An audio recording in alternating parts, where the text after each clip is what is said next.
أنا بصراحة مبسوطة قوي النهاردة بصراحة ربنا إن في ناس شرفة جميلة كده زي المقدم عصام شوقي واللواء برضه حسين برضه سامع إنه بيتكلم كويس. صحيح. إن هم هيحطوا دماغهم كده على المخدة ويناموا.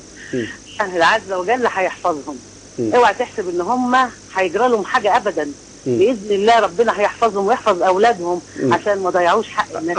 أشكر أبلغ تحياتي بعد إذنك للسيد الأخ المحترم سيادة اللواء حسين فرج. نعم. وسيادة الأستاذ المحترم سيادة المقدم عصام.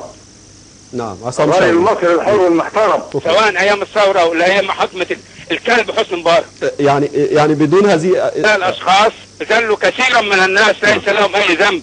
نعم. ادي حاجة الثانية الشكر والتقدير المقدم عصام واللواء فرج على ما قاموا به من شجاعة وإقدام على إثبات الحق والإدلاء بشهاداتهم بصراحة وباقتدار.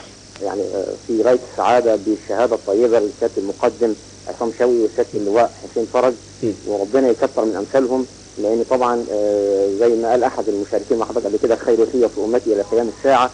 فين اللواء الخائن أحمد رمزي؟ احنا بننوه أول حاجة احنا بنقدم التحية العسكرية دلوقتي، لازم نقدم التحية العسكرية إلى اللواء حسين فرج والمقدم عصام شوقي. نعم. وبكرة إن شاء الله في المليونية لابد من تأدية التحية العسكرية إلى هؤلاء الشرفاء.